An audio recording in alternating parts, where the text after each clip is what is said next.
Hello everyone, welcome to chemistry class. Mari kita belajar kimia dengan menyenangkan. Halo semuanya, pada video kali ini kita akan membahas mengenai asam dan basa. Mari kita simak bersama videonya. Tujuan dari media pembelajaran ini yaitu untuk memaparkan terkait dengan konsep asam basa, identifikasi asam basa, dan asam basa dalam kehidupan khususnya dalam kesehatan. Pertanyaannya, apa itu asam dan basa? Asam sangat banyak sekali kita temui dalam kehidupan kita sehari-hari, misalnya dalam buah jeruk, asam cuka, dan di dalam tubuh kita sendiri yaitu dalam asam lambung. Secara definisi, asam adalah zat yang menghasilkan ion H+ jika dilarutkan di dalam air. Karakteristik dari asam yaitu memiliki pH di bawah 7, terasa asam, dan terasa kesat jika dipegang menggunakan tangan. Contoh-contoh asam yaitu ada HCl atau asam klorida, H2SO4 atau asam sulfat, CH3COOH atau asam asetat, dan HCN atau asam sianida. Begitu pula dengan basa. Basa juga sangat banyak sekali ada di sekitar kita, misalnya pada sabun, obat mah, dan soda api. Secara definisi, basa merupakan zat yang menghasilkan ion OH- atau ion hidroksida jika dilarutkan di dalam air. Karakteristik basa yaitu memiliki pH di atas 7, terasa pahit, terasa licin jika dipegang menggunakan tangan. Contoh-contoh basa dalam kehidupan sehari-hari misalnya NaOH atau natrium hidroksida, MgOH 2 kali atau magnesium hidroksida, dan AlOH 3 kali atau aluminium hidroksida. Berdasarkan konsep-konsep asam basa yang telah kita bahas tadi, kita bisa ketahui bahwa asam dan basa bisa kita bedakan dengan cara mencicipinya atau memegangnya menggunakan tangan. Namun, apakah semua asam basa bisa kita cicipi atau kita pegang dengan menggunakan tangan? Tentu saja tidak, karena banyak sekali asam dan basa yang sangat berbahaya ataupun toksik terhadap tubuh kita. Misalnya saja contoh asam H2SO4 atau asam sulfat, di mana asam sulfat ini merupakan asam dalam air aki, yang jika terkena tangan kita bisa menyebabkan terjadinya pelepuhan seperti kulit terbakar, dan jika terkena mata bisa menyebabkan kebutaan. Selain itu pula ada NaOH, yaitu salah satu contoh basa atau soda api. Nah, di mana basa apabila terkena kulit bisa menyebabkan kulit kita mengalami gatal-gatal, bahkan terjadinya iritasi. Nah, karena bahaya dari asam dan basa ini, maka tidak semua asam basa bisa kita cicipi atau kita pegang dengan menggunakan tangan. Sehingga dibutuhkanlah suatu zat yang bisa membedakan asam dan basa, yaitu indikator asam. Indikator asam basa didefinisikan sebagai zat yang dapat mengalami perubahan atau perubahan warna tergantung dari tingkat keasaman atau pH dari suatu larutan. Di mana syarat dari suatu zat bisa dijadikan indikator adalah dapat memberikan perubahan warna yang berbeda baik pada suasana asam maupun pada suasana basa. Secara umum, indikator asam basa dibagi menjadi dua, yaitu indikator alami dan indikator sintetis atau indikator buatan. Indikator alami merupakan indikator yang berasal dari tumbuhan, di mana bagian tumbuhan yang umumnya dijadikan sebagai indikator adalah bagian bunga, umbi, kulit buah, ataupun daunnya. Tumbuh-tumbuhan yang bisa dijadikan indikator alami adalah tumbuhan yang memiliki warna mencolok, di mana ekstrak dari tumbuhan tersebut bisa memberikan perubahan warna yang berbeda pada suasana asam maupun suasana basa. Berikut adalah tabel yang menunjukkan beberapa ekstrak tanaman yang bisa dijadikan sebagai indikator alami. Jadi ada kol ungu, kembang sepatu, bunga mawar, bayam merah, geranium, kunyit, dan bunga pacar. Misalnya saja kita lihat di sini pada bunga pacar, warna ekstrak dari bunga pacar adalah jingga tua. Namun ketika diteteskan pada larutan asam memberikan warna merah, sedangkan jika diteteskan pada larutan basa memberikan warna kuning. Sehingga terjadi perbedaan warna yang signifikan antara asam dengan berbeda dengan indikator alami yang terbuat dari tumbuh-tumbuhan. Indikator sintetis dibuat dari bahan kimia melalui proses tertentu, di mana indikator sintetis ini secara umum ada 4. Yang pertama adalah kertas lakmus, yang kedua indikator universal, yang ketiga larutan indikator, dan yang terakhir pH meter. Yang pertama, kertas lakmus. Kertas lakmus ada 2 jenis, yaitu lakmus merah dan lakmus biru, di mana kertas lakmus ini mengandung senyawa organik yang dapat mengalami perubahan warna tergantung dari sifat asam basa larutan. Pada suasana basa, maka lakmus merah akan berubah menjadi biru, sedangkan lakmus biru akan tetap biru. Pada suasana asam, lakmus biru akan berubah menjadi merah dan lakmus merah akan tetap merah. Pada suasana netral, tidak terjadi perubahan warna lakmus, di mana lakmus merah akan tetap merah dan biru tetap biru. Penggunaan kertas lakmus ini sangatlah sederhana, yaitu dengan mencelupkan kertas lakmus ke dalam larutan uji, kemudian diamati perubahan warna yang terjadi. Berikut adalah video simulasi dari penggunaan lakmus pada suatu larutan, di mana pada saat kita melakukan pengujian dengan menggunakan lakmus, harus menggunakan lakmus merah dan lakmus biru. Mari kita mainkan bersama video simulasi ini, di mana kita celupkan kertas lakmus ke dalam larutan dan amati perubahan warna yang terjadi. Bisa kita amati, larutan A tidak mengubah warna lakmus, larutan B mengubah lakmus merah menjadi biru, larutan C mengubah lakmus biru menjadi merah. Berdasarkan materi yang sudah dijelaskan tadi, coba simpulkan. Larutan A, B, dan C yang manakah termasuk asam, basa, atau netral? Ya, benar sekali. Jadi, larutan A merupakan larutan netral karena tidak mengubah warna lakmus. Larutan B merupakan larutan basa dengan pH di atas 7 karena mengubah lakmus merah menjadi biru. Sedangkan larutan C merupakan asam dengan pH lebih kecil daripada 7 karena mengubah lakmus biru menjadi merah. Sampai di sini sudah bisa dipahami kan mengenai pengujian larutan menggunakan kertas lakmus. Indikator yang kedua yaitu indikator universal, di mana indikator universal ini berupa kertas yang memiliki 4 warna. Bisa dilihat pada gambar di sini, di mana indikator universal ini memiliki 4 warna, di mana keempat warna ini bisa mengalami perubahan warna menyesuaikan dengan tingkat keasaman atau pH larutan. Indikator universal ini tidak hanya bisa menentukan asam basa larutan, namun bisa menentukan perkiraan pH dari larutan. Penggunaannya sangat mudah sekali, yaitu dengan mencelupkan kertas indikator universal ke dalam larutan uji, kemudian kombinasi warna yang dihasilkan nanti dicocokkan dengan skala yang terdapat dalam wadah indikator. Nah, ini merupakan contoh simulasi dari penggunaan indikator universal sebagai indikator asam basa. Jadi pada pengujiannya kita lakukan dengan mencelupkan indikator universal ke dalam larutan dan amati perubahan warna yang terjadi.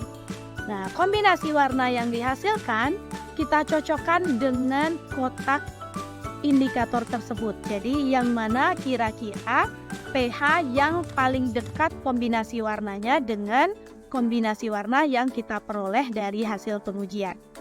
Yang manakah kira-kira? Ya, benar sekali. Jadi, kombinasi warna yang terdekat itu adalah dengan pH 13. Sehingga bisa kita simpulkan bahwa larutan yang kita uji memiliki perkiraan pH sebesar 13. Yang ketiga, larutan indikator. Jadi larutan indikator ini sebenarnya merupakan larutan satwarna yang bisa mengalami perubahan warna tergantung dari tingkat keasaman atau pH larutan. Di mana larutan indikator ini tidak hanya bisa menentukan sifat asam basa, namun dapat menentukan trayek atau rentang pH dari larutan uji. Contoh-contoh dari larutan indikator yang umumnya digunakan ada phenolphthalein atau PP, metil merah atau MM, metil orange atau metil jingga atau MO, dan bromthymol blue atau bromthymol biru disingkat BTB. Dalam melakukan pengujian menggunakan larutan indikator ini, minimal menggunakan 3 larutan indikator untuk memastikan rentangan pH yang pasti dari larutan uji, di mana penggunaannya sangat sederhana, yaitu dengan meneteskan larutan indikator ke dalam larutan uji dan kita amati perubahan warna yang terjadi. Berikut adalah tabel yang menunjukkan trayek pH dan perubahan warna dari indikator-indikator pada larutan indikator ya. Jadi phenolphthalein memiliki trayek pH yang berbeda dengan bromthymol, dengan metil merah, dan metil jingga. Jadi masing-masing indikator memiliki trayek pH dan trayek warna yang berbeda. Bagaimana penggunaannya? Mari kita simak contoh soal berikut. Berikut adalah contoh soal penggunaan larutan indikator dalam menentukan pH atau trayek pH dari suatu limbah, yaitu limbah X dan limbah Y. Nah, indikator yang digunakan di sini ada 4, ada bromthymol biru, phenolphthalein, metil merah, dan metil jingga. Mari kita bahas untuk limbah X. Nah, dalam menentukan trayek pH, maka yang pertama kita lakukan adalah membuat garis diagram. Kemudian kita amati perubahan warnanya. Di sini kuning. Kuning itu di sebelah kiri, artinya dia 6,0 ke kiri. Kalau misalnya 7,6 itu di sebelah kanan, artinya kita tarik garis ke kanan, seperti itu ya. Kemudian diuji dengan phenolphthalein menghasilkan warna tidak berwarna, yaitu 8,3. Artinya kita tarik garis ke kiri. Kemudian dengan metil merah menghasilkan warna jingga, jingga antara merah dengan kuning, artinya dia antara 4,4 sampai dengan 6,2. Diuji dengan metil jingga menghasilkan warna kuning, kuning di sebelah kanan artinya 4,4 ke kanan. Untuk memilih daerah trayek pH-nya, maka kita harus memilih daerah yang dilalui oleh 4 indikator. Kalau misalnya kita ambil daerah ini hanya ada 2 garis di sini. Maka ini hanya dilalui oleh 2 indikator, tidak bisa dijadikan sebagai daerah trayek pH-nya. Jadi, yang manakah termasuk daerah trayek pH dari limbah X? Ini ya, jadi ini adalah daerah trayek pH dari limbah X karena dilalui oleh 4 garis di sini atau 4 indikator. Jadi, bisa kita simpulkan bahwa limbah X memiliki pH antara 4,4 sampai dengan 6,0. Atau bisa ditulis 4,4 lebih kecil atau sama dengan pH lebih kecil atau sama dengan 6,0. Begitu pula dengan limbah Y, caranya sama. Jadi kita buat garis terlebih dahulu, kemudian amati warnanya. Jadi kalau hijau adalah antara kuning dengan biru. Artinya antara 6 sampai dengan 7,6, kemudian tidak berwarna artinya 8,3 ke kiri, kemudian kuning artinya 6,2 ke kanan, metil jingga kuning artinya 4,4 ke kanan, dan kita pilih daerah yang dilalui oleh 4 indikator. Ya, benar sekali, jadi daerahnya antara 6,2 sampai 7,6. Sehingga bisa kita tulis 6,2 lebih kecil atau sama dengan pH, lebih kecil atau sama dengan 7,6. Sampai di sini sudah bisa ya menggunakan larutan indikator sebagai indikator asam basa dalam menentukan trayek pH. Yang terakhir adalah pH meter. Di mana pH meter ini adalah satu-satunya indikator asam basa yang bersifat elektronik. Di mana pH meter ini tidak hanya bisa menentukan asam atau basa, namun bisa menentukan pH dari suatu larutan uji secara pasti. Nah, pH meter ini jika kita lihat dari gambarnya, memiliki dua komponen utama yang penting, yaitu elektroda dan meteran elektronik. Jadi ini juga elektrodanya ada di sini dan ada meteran elektronik, di mana elektroda ini berfungsi sebagai sensor yang nantinya akan dapat mengukur jumlah H+ di dalam larutan. Di mana selanjutnya H+ yang disensor atau diperoleh tersebut akan diteruskan dalam bentuk beda potensial, sehingga nanti akan terbaca nilainya atau nilai pH-nya dalam meteran elektronik. Nah, penggunaan dari pH meter ini sangatlah sederhana. Yang pertama, harus kita pastikan bahwa elektrodanya dalam keadaan bersih, yaitu dengan cara membilasnya menggunakan aquades.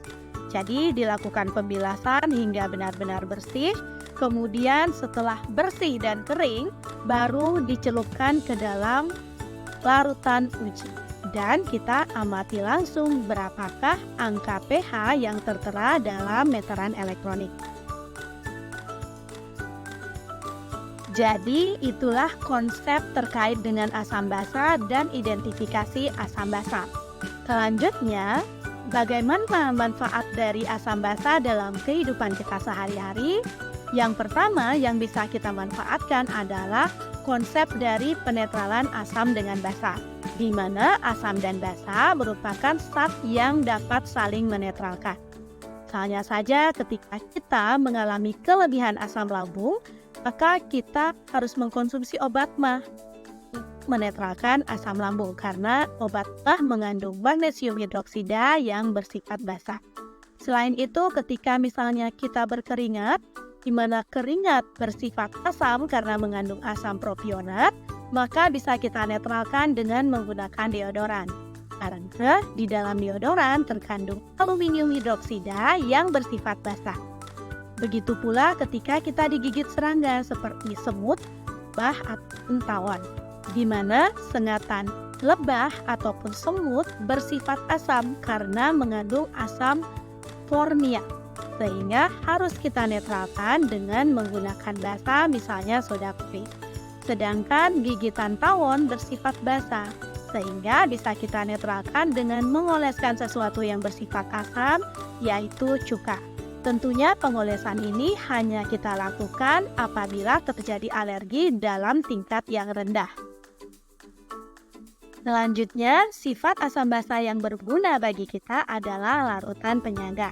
Larutan penyangga merupakan kombinasi antara asam dengan basa yang memiliki manfaat dalam mempertahankan nilai pH pada ambang batas tertentu.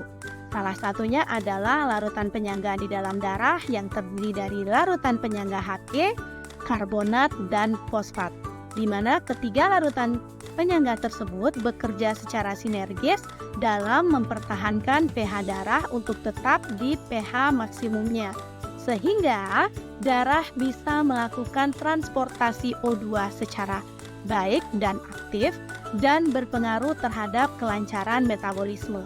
Nah, kelancaran metabolisme inilah yang nantinya akan berpengaruh besar terhadap keseimbangan dari berbagai sistem di dalam tubuh seperti sistem pernafasan, sistem ekskresi, dan sistem-sistem lainnya. Sekian pembahasan untuk asam dan basa. Semoga apa yang telah kita pelajari bersama bisa bermanfaat untuk kita semua. Terima kasih dan sampai jumpa video selanjutnya.